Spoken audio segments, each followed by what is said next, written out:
the former Conservative Cabinet Minister, Theresa Villiers. You don't want a delay to Brexit. You want it to happen on time. Are you worried that is where we might be heading? I think a delay would exasperate many people. I hear again and again from people, regardless of which side they voted, that they just wanted to get on with it, to get this sorted. A delay would prolong the uncertainty. It doesn't actually resolve things.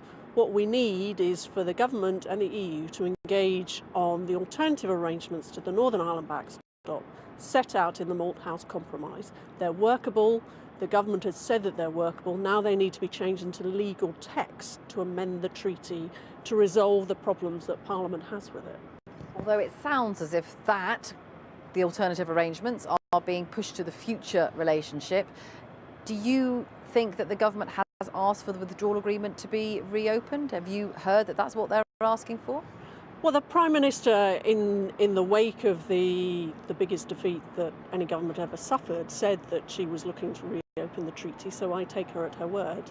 I believe that's what she is trying to do, and it will need to be changed in order to turn around that defeat. But the Prime Minister did manage to secure a majority in favour of the so-called Brady Amendment, which emphasised that if we do replace the Northern Ireland backstop with other arrangements, which don't lock us into being the EU satellite, taking their rules without a say over them, if she can deliver on that, then that's a lifeline to getting this deal through Parliament. We all want to have a deal, we all want to be able to support one, we just can't support the draft withdrawal agreement in its current form. But if that doesn't happen and we're heading to a no-deal scenario, Parliament has made it very clear, hundreds of MPs have made it very clear, that they are willing to vote for something that would give Parliament the power to reject that scenario. There are many people, including some in the Cabinet, who simply will not sit by and let a no-deal Brexit happen. But the more my colleagues talk about taking no deal off the table, the more damage it does to the Prime Minister's negotiating position. That is one thing that will make it far more difficult for the Prime Minister to get the changes she needs if the EU feel that there are no circumstances in which we could walk away on WTO terms. So, and my other concern about postponing Article 50 and extending the deadline is that these are procedural devices which are really motivated on the part of many people to try and stop the implementation of the referendum results. I think that would be regrettable for democracy. But it isn't just them now, is it? There are some others in your party who would say they are Eurosceptics themselves, they are Brexiteers, they would call themselves.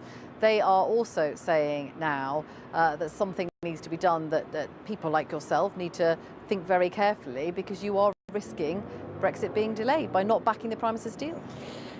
The best way to get is to get a deal through, and the Malthouse Compromise brought together the two wings of the Conservative Party to back a sensible set of pragmatic proposals dealing with the Northern Ireland backstop and also ensuring a managed exit from the EU. That is our lifeline.